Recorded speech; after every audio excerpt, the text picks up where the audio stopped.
So what is a trademark? Again, this is our brand name. So a trademark is typically seen through these two symbols. TM right here means that somebody intends to trademark that brand name or they have a pending registration. And the second one here is the registered. This means that that trademark has been approved by the USPTO and is registered in that country. As far as what a trademark is, the formal definition is that it can be any word, phrase, symbol, design, or even a combination of all of these that identifies your good or services. So there are two types of trademark. There is the standard word character mark, which we'll be focusing on today. So let's say we wanted to trademark this Meow brand name. We could absolutely go and do that within a specific international trademark class and ID. And then the second option is to create a logo, which you may be more familiar with seeing. That is called a design or logo mark. So we could go ahead and we can do a combination and still follow suit with this. We could say that our brand name is still Meow, but this is our logo that represents that trademark. So you need to ask yourself, am I looking to create a logo for my brand name, or do I just want to go ahead and to trademark the name itself? And then you can get even creative with this, and change the font size. It really doesn't matter. So if you do go the route of creating your logo or your design mark, there are some restrictions on what that design mark should look like and appear on your USPTO application. So I just want to run through this with you quick if you have intentions of doing that. The length and width should be a maximum of 944 pixels, and the file format should be a JPG or JPEG format, which is under 5 megabytes. And that's very important because if you upload a PNG file, let's just say, which is very common for graphic designers, that will end up being rejected on your application and you'll have to resubmit that logo. Additionally, there's some other requirements here. Just use as little white space as you can. So we'll play around with the length and width here in a second to show you what that would look like. Remove any TM or registered symbols from the logo. You cannot do that yet. You'll do that later on once you have your trademark actively approved. All right, and then keep things simple. Again, do not use a PNG or PDF file. And then if your logo includes design elements, you'll need to upload an image of the logo as part of your application, which I'm going to show you today.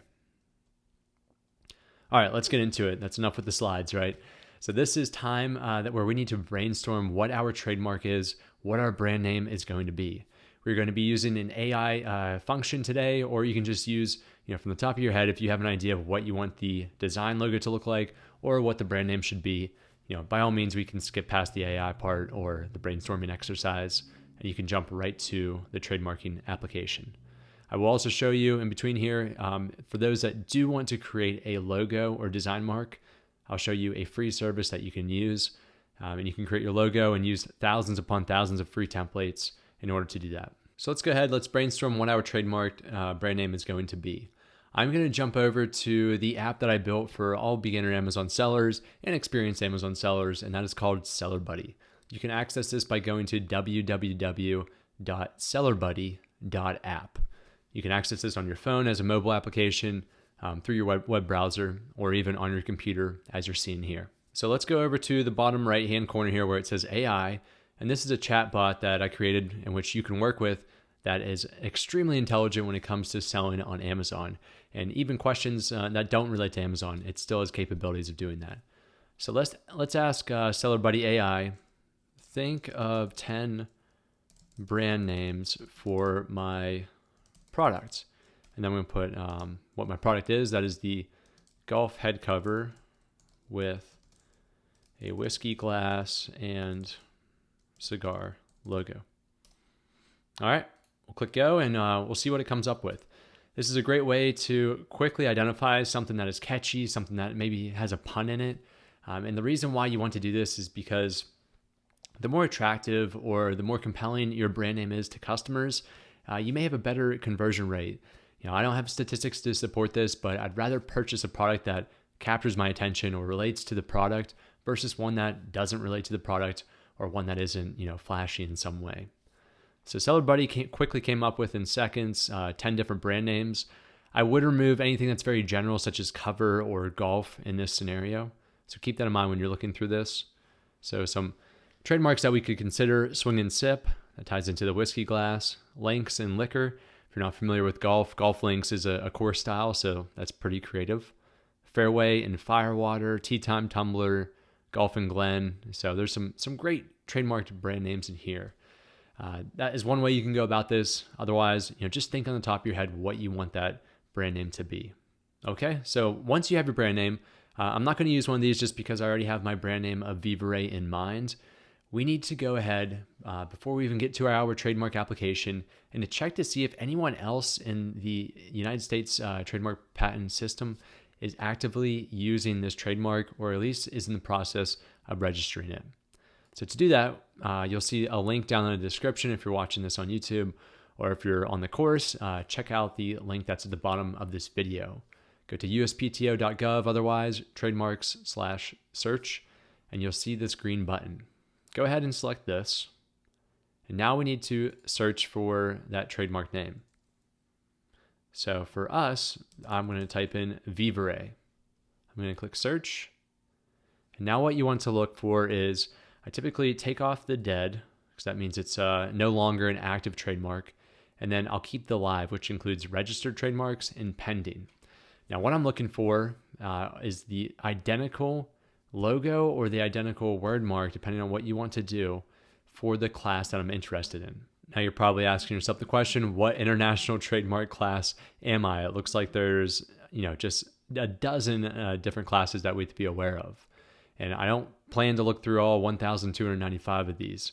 So what I recommend doing is going back to Seller Buddy, or even you can even use Google for this, and say, what international trademark class should I use for a golf head cover product? Now, this is the first time I'm testing this out. I'm not sure if it's going to be able to do this, but it looks like it did. So we should use International Trademark Class 28, which is specifically for games and playthings, including golf head covers. Excellent. So that works for me. I'll come back here. I'm just going to select International Trademark Class 28. So this brings up a good point as far as what these classes are. So whenever you trademark something, you're not just trademarking the name and to prevent anyone from using that name. You are trademarking it for a specific class or categories of products, let's just call it, and its specific use. So if we go ahead and we trademark this product in class 28 for golf head covers ID, if we find one, that is only good for that type of product. I cannot go ahead and use it for an automotive part or a new car wheel that I plan to sell on Amazon. It doesn't work like that. So you have to trademark it for that class and specific use and purpose. What I'll do now is I'll scroll through all these 103 results, could be less, substantially less for you or more, and see if there's any within class 28 that is actively trademarked Vivere. Okay, so I've gone through this entire list and I did not find one live or pending application for the trademark Vivere. So at this point, this gives me assurance that I can go ahead and I can apply for this trademark successfully. I will say at this point, if you did come across one trademark that is identical to the one that you're looking for in the trademark international class that is suitable for you, or if it's even somewhat close, I would recommend that you stay away from that trademark and to go back to the drawing board and brainstorm a new brand name. The reason why is because if there's just a minute difference in that trademark, the USPTO attorney that is going to review your application may tell you to do something or send you a notice of action, and it's just gonna become a headache. So save yourself some time. Make sure that no one else is using that trademark, whether it's live or pending. That way you can rest assured that your application will proceed and officially be approved. Okay, so next I'm going to share with you how you can go ahead and create your logo for free. I will say if you are going to do the standard character mark, which is what I recommend doing, honestly, you can jump ahead to the trademark ID manual part of this video, or if you're interested in learning about a logo, you can stay tuned. So go to canva.com. This is a free resource that you can use, and you can click create a design. What we'll do here is we'll go down to custom size, and then we'll type in 900 pixels for the width and 900 pixels for the height. Remember this, there are certain requirements for this. It cannot be above, I think it's 944 pixels on one side. So 900 is a good value for it still to be clear, high resolution, yet still within those parameters. Let's click create a new design.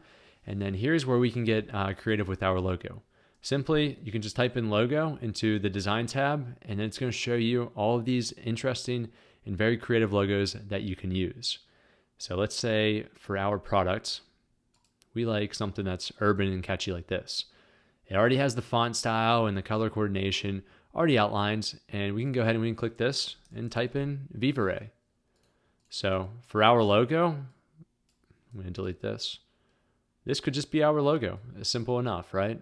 It's the word Vivere, but it has some type of character and font element and color element to it that we want to protect. So I recommend, if you have no design in mind, just type in logo. You can even type in something like, for us, let's type in golf logo.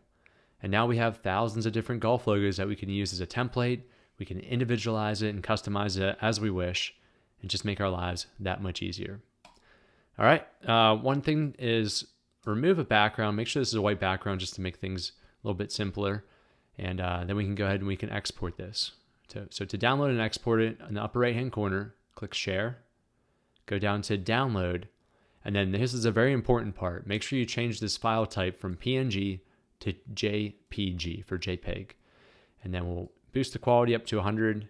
And then we can go and click Download. If you're using the free version, you may not have all those parameters, but you can at least change it to a JPEG file format. And then we'll go to our downloads. We will find the file here and make sure that this is less than 5,000 kilobytes or 5 megabytes, which it well is. We can double click it, and there we go. That's our logo.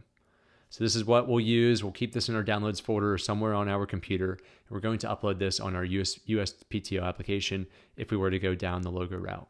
All right, on to the final step before we can officially apply. Trust me, just going through this process and all these preliminary steps will save us a lot of time when we get to the application, and you'll be able to fill out this application within 10 to 15 minutes after watching my tutorial. So the next part and the final piece of this puzzle is we have to go ahead and we have to find our trademark ID or our trademark identification. This ID takes the class, the international trademark class, into consideration, and then it finds the specific purpose and use for your product. The reason why we want to look this up ahead of time is because there's two different application types. There's T's and the T's plus. And the reason why we want to look this up in advance is because if there is an existing trademark ID that we can use, meaning that our product's been trademarked before, at least the use or the practice of it, that will allow us to save over $100 versus creating an entirely new trademark ID. So it'll make more sense when we get to that part of the application. But for now, all we have to do is to type in what our product is, click search, and no records found. Do we panic at this point? No, we do not. This is not an issue. More than likely, you're either too specific of what your product is, or you're using keywords that, again, may be too specific or may not accurately represent what your product is. So what I'm going to do is, I think this word head is triggering no records found. So my product is still a golf cover. It protects the driver golf club. So I'm going to type in golf cover here. If that doesn't work, I'll type in golf club cover. So you may have to get a little creative with this. Excellent. Look at that. So we have a couple here, actually. We have head covers for golf clubs. We have golf club head covers, covers for golf clubs, golf club covers. You can see they're all in that trademark class number 28 as shown here. All right, so now what you have to do at this point is to select one of these trademark ID classes that apply most specifically to your product and to its use. For us, I do like this golf club head covers, and it's also in the correct Toys and Sporting Goods International Trademark class. So I'm going to write this number down, this term ID, 028-4192. Now, with that being said, if I were to use a different one that also relates to my product, like this one right here, head covers for golf clubs, 028-143, I really don't think there would be any issue, regardless of which one I use. As long as that term ID relates directly to my product, you really have the freedom to use whatever one you want. Now, in the slim chance that there wasn't anything that popped up, even after you've messed around with the keywords, and you can't find a ID that represents your product, or if you're selling a very new or novel product that has a very specific new use, you may have to go ahead and to go with the T's standard application, which comes with a higher cost of about $100 more, and you will end up creating your own term ID here and your own description of what your product's use is. Nothing to worry about, but make sure you don't bend the rules here. In that scenario, don't go ahead and just, all right, I'm just going to select this one just because, they'll never know. Trust me, the USPTO attorney that reviews your application will know. They are always smarter than us. So make sure you go ahead. If you can't find one, use the other application, which I'll show you here next. Excellent. So we're finally on to the application itself. Now that we've brainstormed a brand name that we plan to trademark, we've also searched it to make sure it wasn't actively or pending as an application currently. And then lastly, we also found a term ID, a trademark ID that we'll be able to use on our application. So there's two ways of doing this, specifically for Amazon sellers. If you want to just have Amazon and their service partners do this for you, and what I mean by service partners is a legal practice. They have partnerships with legal practices that will go ahead, they'll take your brand name, and they will do the entire application on your behalf. Now, the catch here is it's $1,000 to $1,500 on average from the students I've mentored. So it comes with added cost compared to doing it yourself, but you can at least rest assured that you don't have to worry about doing this. Now, what I plan to teach you is how you can do it yourself. You do not have to be a lawyer or an attorney to do this. You can absolutely trademark your own brand name absolutely by yourself, and it should only cost you $250 if there's an existing trademark ID. If not, it's going to cost you $350. Not a big deal. Okay, so what I want you to do is to go to the USPTO website, and that is at www.uspto.gov/trademarks/apply. If you have a USPTO.gov account, we can quickly go to the Trademark Center beta here, and we can go with the application. If not, you will have to create your own USPTO.gov account, and you also have to verify your identity.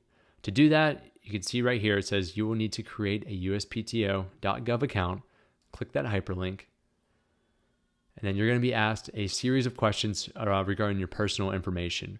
I'm not going to take time to really go through this application since I have an account, and it's fairly straightforward.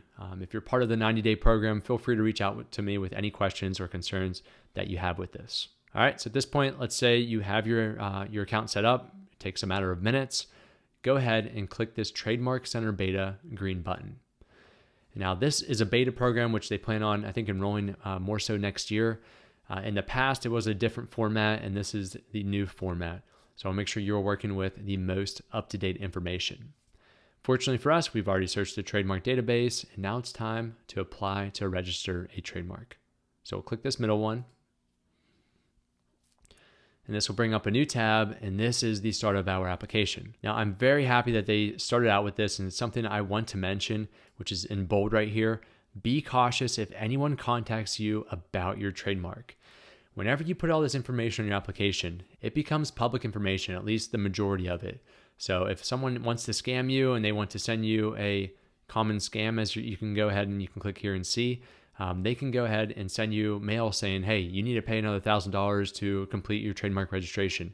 And a lot of people, sadly, they fall for that. The USPTO will only reach out to you by email, and they will have a .gov domain for their email.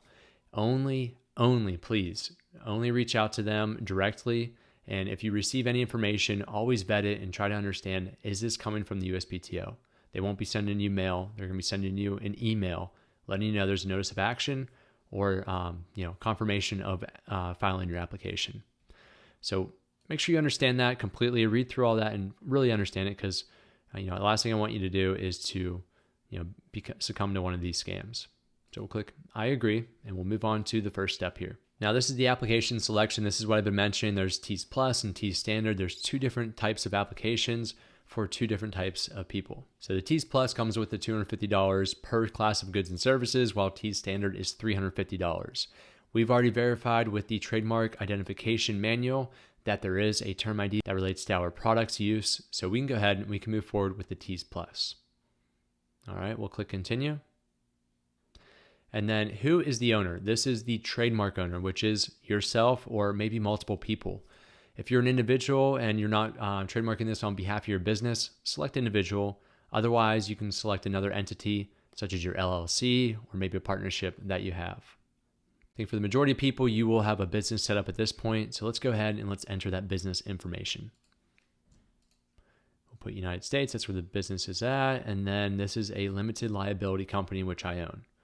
The owner name, this is not the business name. This is who you are or whoever owns the business. Type in debt to dollars since this is a test application, and then the state will be Texas.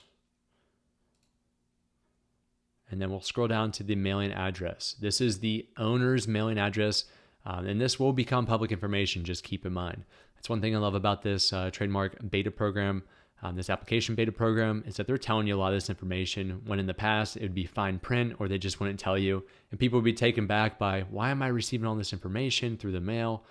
to my personal mailing address. So I just want you to be aware this will be public, just so you know. All right, and the one last thing I'll say on this is that this can be a PO box, by the way, but this next section cannot be a PO box. This should be where you actually reside, your principal address. So go ahead and type that in. If it is the same, you can just click the mailing address above is the same. That way you don't have to type it all in again. All right, other information, type in your email address. Now, I will say that this phone number is optional. I would encourage you not to actually put your phone number in here unless you don't have an email that you check on the regular, such as this one, and your primary means of communication is through your phone. If you do put your phone number in here, your application, this is publicly viewable, and that's why I advise you not to put it in there. But if you do, then the USPTO can call you with updates, as well as if you receive a notice of action or when it's finally approved. So I'm not going to add anything in there. I'm going to click continue. All right, this brings us to the contact information section. This should already be populated with your owner's name and also the owner's email address shown here. And then it will ask you, would you like us to send courtesy copies of official communication to other email addresses?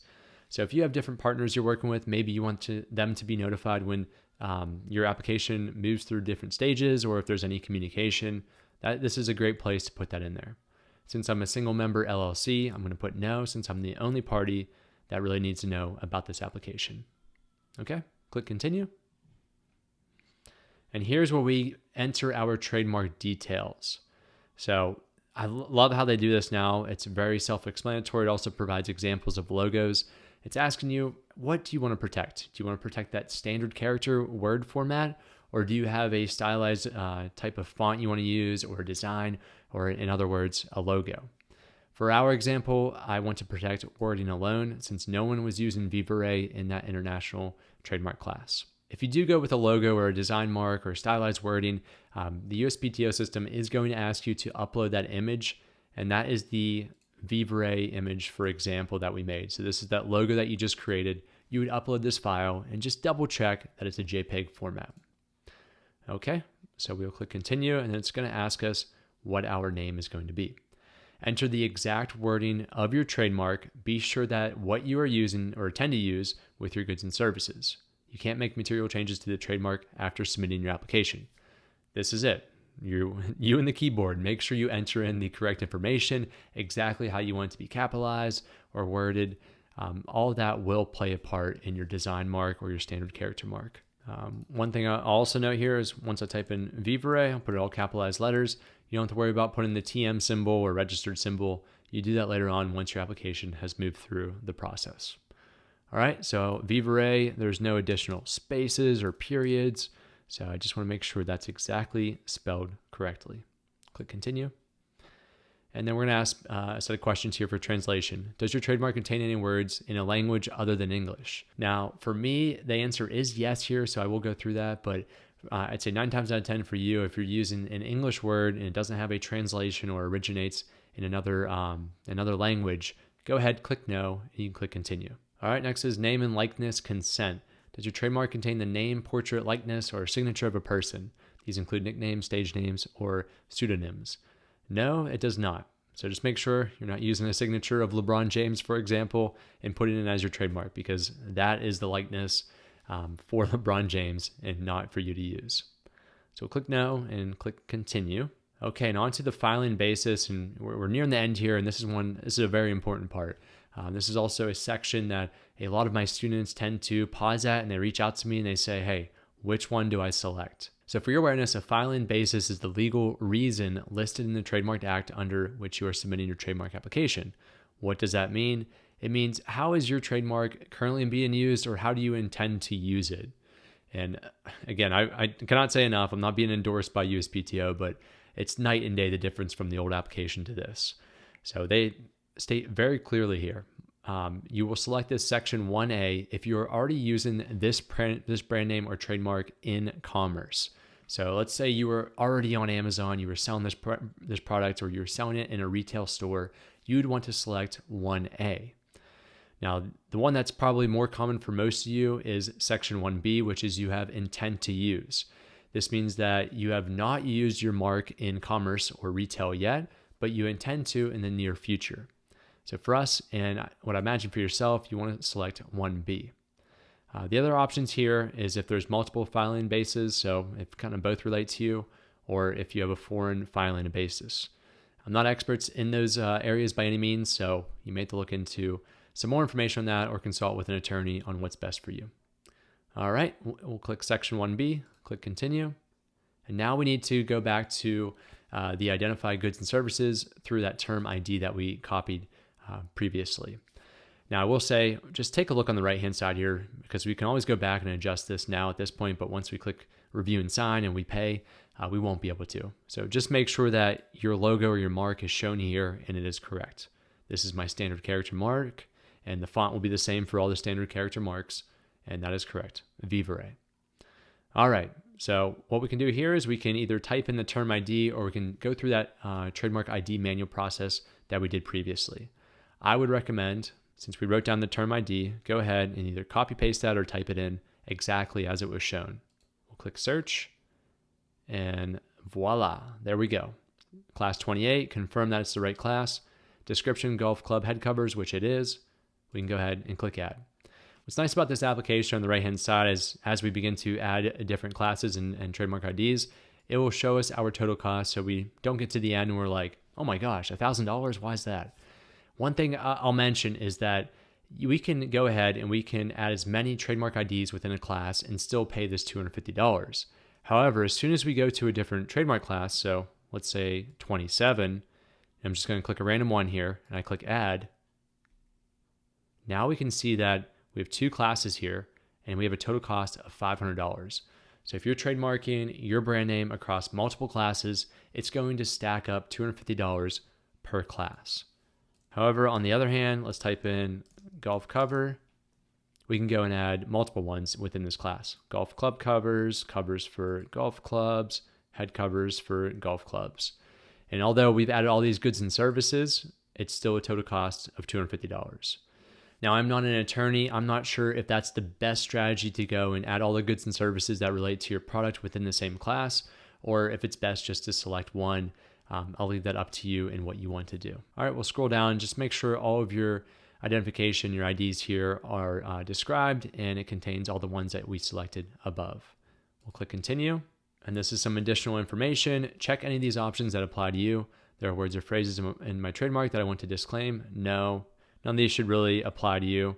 There are words or phrases in my trademark that have industry-specific meaning. No. Do. No, no, no, no. No, no, and no. So we'll come down here to continue, click that again, and we are at one of the final stages, and that is to review our application. Do not just click continue and say, I know everything I did at this point is correct. It's very easy to make a mistake, especially as you're watching my tutorial, you're jumping back to the application, and so forth. So click contact information, and then look through all of your information, double check it, because this information will become public, and you also want to make sure that you receive the emails and that your email address is correct. Go through the trademark details, make sure that is exactly what you want it to look like, if it's a design or a standard character mark, and then go to goods and services. Just double check that these are the four goods and services that we want to register in trademark class 28. All right, we'll click continue at this point. So we'll be asked the signature method, and we can either sign directly, we can send this application to someone else to sign. That's typically if you're doing this on behalf of somebody, or you can upload your signed declaration. Keep it simple, click sign directly, and then we can come down here. We're going to have to check all these. I encourage you to read what all these mean, but they're really just disclaimers and things that you have to agree to in order to proceed with your application. All right, now down to the signature. USPTO is a little bit weird, but you have to use the / and then you enter your name. It has to be the format and how you'd sign it. So down here you can see you can put your full name, such as John Doe, or you can put your initials, JD, or JD, and some type of number code there. So it's whatever you use for your signature. I'm just going to put JE for my signature, and then make sure you close it, and that red alert will go away. Date signed, today's date, and then we'll put our name. So don't just put JE here, type in your full name. All right, the last step is what is your position? Our position is the owner. That is the trademark owner. If you're a joint owner, put owners, or there's some other examples here that you can look at. And finally, click continue. And then the last step is to click pay now. So we should only expect to pay $250 to the USPTO for this. And then as soon as you pay now, you'll either receive your confirmation on the next page, which also includes your serial number. Make sure you write down that serial number and keep that in a safe place, or copy and paste it into a Word document or something, because that's what we'll use for our Amazon brand registry application. Additionally, you should receive an email within an hour or so from the USPTO.gov with that serial number and also the confirmation of your filing. All right, thank you so much for checking out the video today, guys. I hope this helped you, one, save some money, and two, just sped up the process and to make sure you did it correctly. If you did find this video useful, I know for a fact that you're going to find the rest of my course content useful. Make sure you go to www.fba-mentoring to check out my services. The 90-day program is what this video is a part of in the course, and there's so much more content that can really help you out and to avoid those costly mistakes.